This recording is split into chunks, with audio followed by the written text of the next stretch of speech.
আজই লোকসভায় পেশ হবে এক দেশ এক ভোট বিল। বেলা 12টায় সংসদে বিল পেশ করবেন কেন্দ্রীয় আইনমন্ত্রী অর্জুন রাম মেঘওয়াল। লোকসভায় দলের সাংসদদের উপস্থিতি বাধ্যতামূলক করে হুইপ জারি করেছে কংগ্রেস। বিলের বিপক্ষে ইতিমধ্যেই লোকসভার সেক্রেটারি জেনারেলকে চিঠি লিখেছেন কংগ্রেস সাংসদ মনীষ তিওয়ারি। অন্যান্য বিরোধীরা শুরু থেকে এক দেশ এক ভোটের বিরোধিতায় অনড়। আজই লোকসভায় পেশ হবে এক দেশ এক ভোট বিল। বেলা 12টায় সংসদে বিল পেশ করবেন কেন্দ্রীয় আইনমন্ত্রী অর্জুন রাম মেঘওয়াল। লোকসভায় দলের সাংসদদের উপস্থিতি বাধ্যতামূলক করে হুইপ জারি করেছে কংগ্রেস। বিলের বিপক্ষে ইতিমধ্যেই লোকসভার সেক্রেটারি জেনারেলকে চিঠি লিখেছেন কংগ্রেস সাংসদ মনীষ Tiwari. Well, it militates against the basic structure of the Constitution. That is number one. Number two, India is a union of states.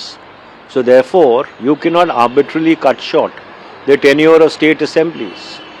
Number three, the fundamental principles of federalism envisage that the center and the state are equal partners in the Indian constitutional scheme.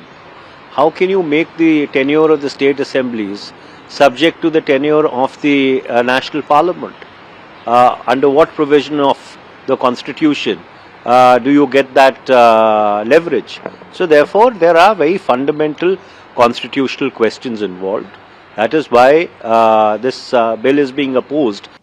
Firhad হাকিমের সংখ্যালঘু মন্তব্যের নিন্দা করে এবার প্রকাশ্যে বিবৃতি দিল তৃণমূল। বলা হলো, এই মন্তব্যে দলের অবস্থান বা আদর্শের প্রতিফলন কোনোটাই ঘটেনি। যদিও তাতে বিতর্ক বা বিরোধী রাজনৈতিক দলের আক্রমণ কোনোটাই থামেনি। এমনকি মেয়র পদ থেকে ফিরহাদ হাকিমের অপসারণ চেয়ে কলকাতা পুরসভার সামনে বিক্ষোভ দেখিয়েছে বাংলা পক্ষ। हम अपने आप को माइनॉरिटी नहीं सोचते हैं, हम सोचते हैं अगर अल्लाह की रहमत है हमारे ऊपर तो हम एक दिन मेजॉरिटी से भी मेजॉरिटी हो सकते हैं। अल्लाह की ये मेहरबानी होगी जो हम अपने ताकत से ये हासिल करते हैं। তৃণমূলের শীর্ষ নেতা মমতা বন্দ্যোপাধ্যায়ের বিশ্বস্ত পুরমন্ত্রী কলকাতার মেয়র এহেন ফিরহাদ হাকিমের সংখ্যালঘু মন্তব্য ঘিরেই এখন জোর বিতর্ক। এই পরিস্থিতিতে চরম অস্বস্তিতে পড়ে এবার আনুষ্ঠানিকভাবে বিবৃতি দিয়ে ববি হাকিমের মন্তব্যের কড়া নিন্দা করল তৃণমূল কংগ্রেস। দলের তরফে এক্স হ্যান্ডেলে পোস্ট করে বলা হয়েছে, সর্বভারতীয় তৃণমূল কংগ্রেস ফিরহাদ হাকিমের মন্তব্যের তীব্র নিন্দার পাশাপাশি এই মন্তব্য থেকে সম্পূর্ণভাবে নিজেদের আলাদা করছে। এই মন্তব্যে দলের অবস্থান কিংবা আদর্শের প্রতিফলন ঘটেনি। আমরা শান্তি, একতা এবং সাম্প্রদায়িক সম্প্রীতির প্রতি বরাবরের মতো এখনো দায়বদ্ধ। এরপর কার্যত হুঁশিয়ারি সুরেই তৃণমূলের তরফে বলা হয়েছে, পশ্চিমবঙ্গের সামাজিক গঠন বিপদের মুখে পড়ে এমন কোন মন্তব্যের ক্ষেত্রে কঠোর পদক্ষেপ করা হবে। ফিরহাদ হাকিম একটা বিষয়ে তিনি বলতে চেয়েছিলেন এক কথা, কিন্তু তার বাক্য গঠন, শব্দ গঠন যেভাবে গেছে তাতে একটা বিতর্ক তৈরি হয়ে গিয়েছে এবং বিরোধীরা সেটাকে একটা কুৎসার জায়গায় নিয়ে গিয়েছে।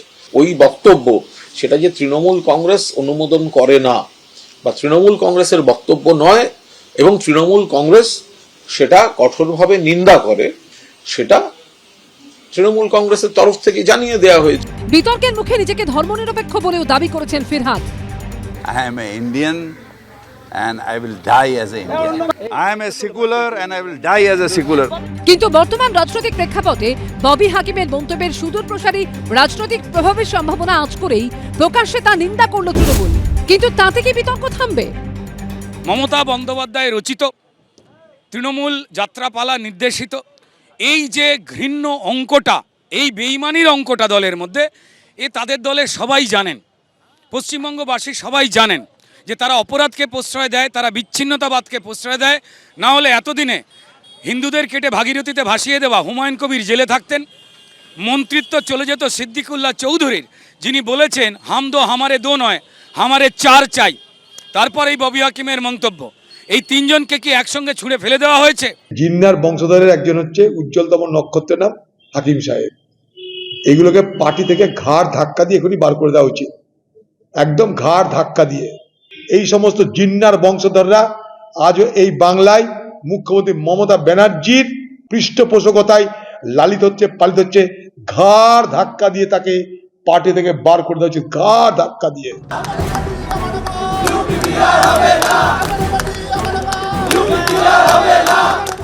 এই দিন কলকাতা পুরসভার সামনে মেয়র পদ থেকে ফিরহাদ হাকিমের অপসারণ চেয়ে বিক্ষোভ দেখায় বাংলা পক্ষ। কৃষ্ণেন্দু অধিকারী, হিন্দল দে ও ঐশী মুখোপাধ্যায়ের রিপোর্ট, এবিপি আনন্দ।